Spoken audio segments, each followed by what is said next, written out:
All right, so this particular video was actually inspired by a subscriber of mine. She had reached out to me and asked some questions about scrunching out the crunch. And I realized that in my videos, I haven't really touched on that a ton. So I wanted to kind of fill in that knowledge there. So this particular video, I'm going to talk about how I scrunch out the crunch. If you're struggling with it, some things that you can do to help improve your results after the fact. And if you're having a hard time with how your hair looks after you do it, some things that could be causing that. So if you're curious, definitely stick around. If you like wavy curly hair content like this, please do like and subscribe. It helps me out a ton. And if you are new to my channel, hi, my name is Lena and welcome to my bathroom. In case you are really just brand new to this whole concept, scrunching out the crunch, also called SOTC, if you've ever seen that, that's what that stands for. It's when you, at the end of your routine, once your hair is completely dry, you go in and release it from whatever cast might be in your hair. So this cast could come from things like gel, it could come from mousses, sometimes even just if you go in with a curl cream can leave a cast on your hair as well. And scrunching out the crunch is really just meant to soften that, as well as to help introduce volume into your hair. Editing here, and I can't believe I forgot to mention this because it's actually really important in this whole thing. But before you touch your hair, make sure that it's 100% dry. If your hair is even slightly damp still, it can result in frizz, it can result in limp curls, it can result in your curls separating and becoming a little bit more stringy. So definitely check first, make sure they're dry before you touch them. The first thing that I try to do when I'm doing my own routines and not testing out products is I go in with some sort of hair oil. So I'll take 1 to 2 pumps in my hand and you're going to smooth it between your hands. The oil is going to do a few things for you. One, it's going to give some lubrication to your hands so you're not introducing as much frizz into your hair when you're scrunching it. Now, not everybody finds that they need an oil to reduce the frizz, so this really just depends on personal preference. Another thing this oil is going to do for you is it's going to help add a little bit of shine to your hair, as well as a little bit more protection. A lot of these hair oils are meant to be a little bit more sealing, so it's just going to help retain more moisture. And then the third reason is that these hair oils will actually also help to soften up a cast. So especially if you do have a cast that's really difficult to break, going in with an oil is going to make it just a little bit easier. So after that, what I do is I take my hands coated in oil and I scrunch my hair very gently. The amount of energy I put into my scrunching depends on how hard my cast is. If I have a very strong cast, I'm going to go in a little bit more vigorously and I'm going to spend a lot more energy on it. Whereas if I have barely any cast or a very soft cast, I will go in and gently scrunch so that I'm not introducing too much frizz into my hair. You just want to break that cast. Sometimes if I don't have any cast at all, I'll even skip this step and I'll just go in and start by doing praying hands technique and then moving on to the last step, sticking your fingers in at the roots and shuffling. And then I will also flip my hair back and forth and then do it on each side. It's going to help really introduce more volume to your hair. So if this particular routine doesn't work for you, there's a few things that you can do.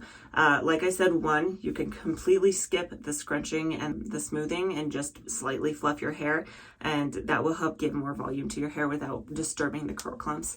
Another thing you can do is you can go in with some sort of silk scarf. Something silk like this. If you are using a silk bonnet, you can also use that. And you could just use this instead of an oil to help smooth your hair down. Another option is something I've done in the past. Typically for me, I let my hair air dry for a couple of hours until my daughter goes down for bed at night, and then I will fluff it. But what that does is it actually allows the cast to soften on its own. So like today, when I was done diffusing, my hair was probably about 90% dry. I did have a little bit of a cast on my hair. It wasn't super strong or anything like that. It was pretty soft cast. But that being said, when I came back to fluff it several hours later, it was pretty much gone.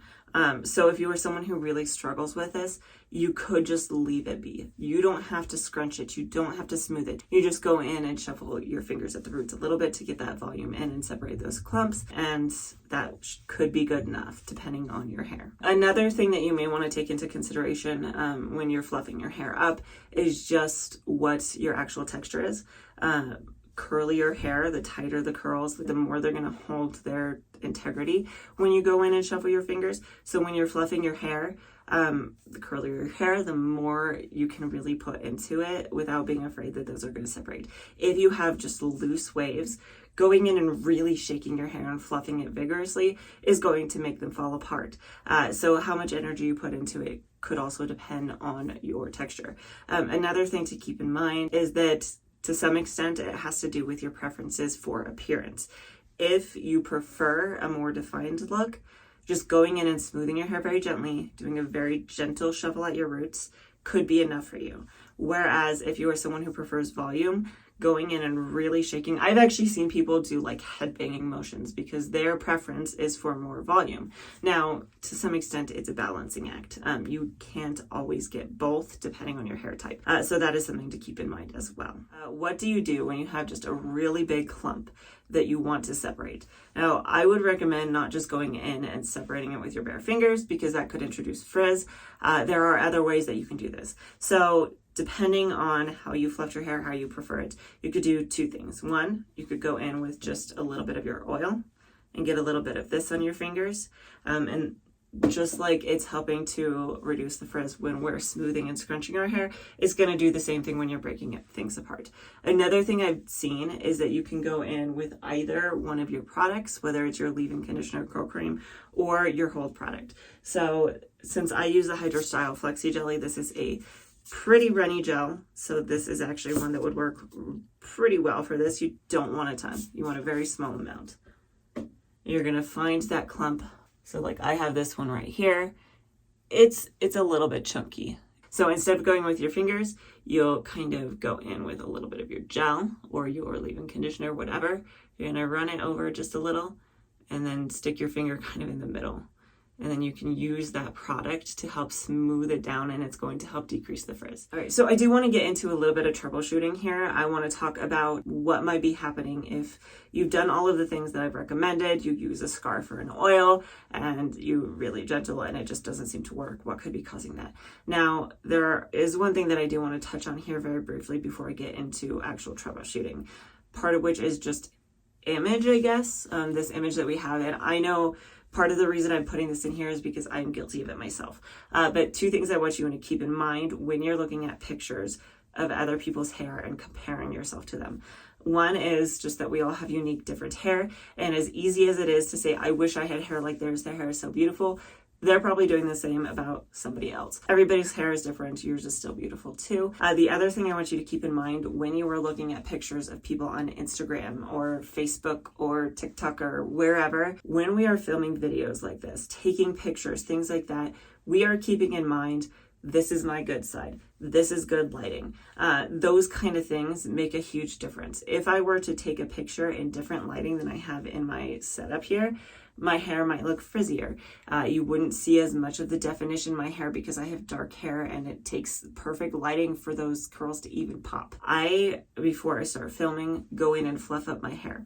It's very normal for your hair to start to lose volume over the course of a couple of hours. So if I were to spend a long time filming these videos, sometimes I have to go in and fluff it up again. And I will actually do that on a day-to-day basis. If I wash my hair and then I go to a party or something like that, I will fluff it continuously throughout the party because that volume is going to sag, especially if you are someone like me who has silky roots, which just means that my roots are a lot straighter than the rest of my hair. Or if you have wavier texture, you might have to do that as well.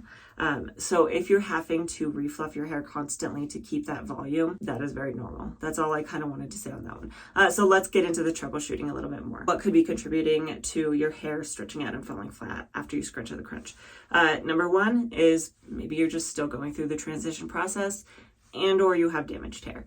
Damaged hair is going to definitely stretch things out. You're going to break that cast and things are going to kind of look scraggly and droopy. What can you do about this? Some of it is just biding your time. Unfortunately, it's very normal for a lot of people to take this time going through this transitioning process, and it's going to be a little bit before your hair doesn't look quite so stringy and starts to look a lot better. Now, one thing you can do if you aren't sure if this is your problem or not is just consciously take photos after each wash day, and then after a month, go back and look at that first photo and see if things have improved, because you should see some improvement if that's the issue. Now, moving into number two, another thing that could be leading to this, and especially if you're going through the transition process, you may need a haircut. If you have straggly ends that are maybe split, maybe just dry and dead and not super healthy, they are going to weigh the rest of your hair down. So if you go in and do a trim off the ends, it may help a lot. Now, if your hair is damaged and you're going through the transition process, this might take some time. You may slowly have to cut pieces off until you actually grow the damage out. It depends on what kind of damage is. You can try things like bond treatments, so definitely check those out if you're curious. But that being said, products can only do so much. You may just have to grow it out. Moving into number 3 is that maybe you're using too much product on your hair. Now, I do have some other videos that go into a lot more detail about this, so if this doesn't quite give you enough information to decide if this is your problem, definitely check those out. I will be linking any videos as well in the description box that I think are useful, because I'm not sure I can actually even fit them all up above. So look through those if you're curious and you need more information, because I'm really just skimming through this. So to skim through this, if you are using too much product, a really big indicator is kind of just the feel of your hair. If you are touching your hair and coming away with your fingers feeling very producty, this could be your problem. Moving on, I want to talk a little bit about the moisture protein balance. I do have a previous video on it. It is rather old. I will probably refilm it at some point in the near future because it is a little cringe.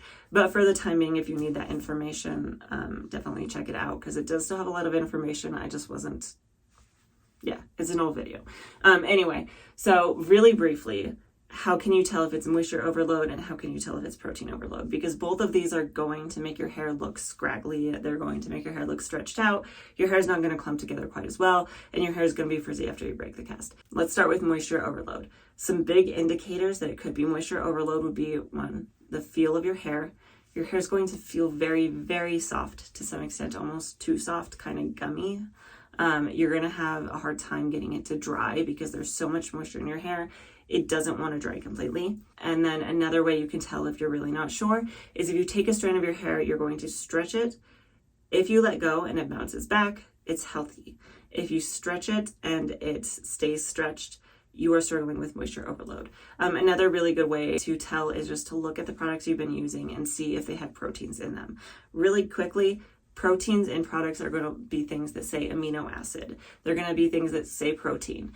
They're also going to be things that say hydrolyzed. So you might see something like a hydrolyzed silk or hydrolyzed soy. Those are going to be proteins, and those help give a little bit of structure and strength to your hair. And if you don't have them, your hair can get too soft and stretch out and it won't hold its form. Now, on the other side, you can use too much protein. Again, a way you can know this is just looking at your products to see if they have a lot of proteins in them. Other ways that you can know is that your hair is going to seem very healthy for a very long time, and then suddenly it's going to seem very dry. It's going to seem almost straw-like. It's just going to seem like you took a turn for the worse and you have no idea where this came from. It could be too much protein. And when you do the stretch test on protein overloaded hair, it will snap. I'm moving into this number 6, talking about buildup on our hair. So there's a couple kind of buildup on our hair. The two main ones I'm going to be talking about are hard water buildup and product buildup. I haven't really gone into product buildup a ton, but product buildup is going to look like you're going to scratch your scalp and you're going to come away with flakes on your finger and you're going to rub your fingers together. It's going to melt. If you're struggling from dry skin or dandruff, it's not going to just go away because it's skin. That being said, moving into hard water buildup, again, I do have a previous video on this. Yes, it is a little bit cringy because it is a pretty old video. That being said, I'll touch on it very briefly here. If you don't know what I'm talking about, if you have hard water in your area and you don't have a softener in your home, a water softener, then you could be having issues with the minerals in your water actually building up on your hair, and this creates a film over your hair which stops products from being able to penetrate, so your hair can dry out because it's not getting the moisture. Not only that, but it just contributes to overall dry look. It makes your hair frizzy and it weighs your hair down, so it's going to stretch it out. Some ways you can know if this is your problem: you could just Google it. Most areas you can just say, I live in such and such city, do I have hard water? And you can find the answer that way. 2, you could just look around your home. If you have faucets that have white deposit buildup, or sometimes it will even be kind of like a minty green color, that is hard water. Also, you could buy tests and you could do a dip strip test and it will tell you if you have hard water. Another way as well is if you have glass like in your shower and you're getting little white speckles all over it and they can be kind of difficult to clean off. That's also hard water. So what you're going to want to do if you have a hard water buildup is use a chelating shampoo. If you don't know what I'm talking about, I will link my video up above or down below wherever I have space for it on chelating shampoos and different types of shampoos. That should help give you a little more information there. Now moving into our last problem that it could be. is if you're using products that just aren't right for your hair. So if you have hair that needs more moisture, you're not giving it enough moisture, then it could result in issues as well. But coming from a wavy side, if you're using products that are meant for really curly or coily hair, they could be too heavy and they could be stretching your hair out. And not only that, but if you're using really moisturizing products that are made for hair that needs that, so coily hair tends to need a lot more moisture, that moisture is going to be too much for your hair, and it's going to lead to things like moisture buildup. Also, it's going to be harder to know how much product to use because it's not really meant for your hair, so it could lead to product buildup. So really knowing what products to use for your hair is very important. But if you have wavy hair, you're going to want to aim more for lightweight products, things without heavy butters and heavy oils in them. Let's say that you get to the end of this list and you're completely baffled and you're not really sure which one it could possibly be. My biggest recommendation is to go to this video above. This is my hair reset, my wavy hair reset. And what this is it's targeting several different things that could be going on with your hair. It's targeting hard water buildup. It's targeting product buildup. For me personally, it was targeting moisture overload, but it could also target protein overload if that's your issue. And the point of this is just to help you eliminate some of these things. It's to help you understand what your potential problem might be. Because if you go in and you do that hair reset and you're solving problems, maybe you need a haircut because it doesn't target that. So some things to keep in mind. Definitely check that out. Give it a try and see if that works for you. I know that was a lot of information, so hopefully that wasn't just too overwhelming. But I do hope that this helped you out a little bit. That being said, if you do have any further comments, things that maybe I didn't touch on or need some clarification, definitely drop them down in the comments below. I'm happy to help in any way that I can. And that being said, if you do like content like this, please do like and subscribe. And I do post a brand new video every single Friday. So hopefully I will see you next time.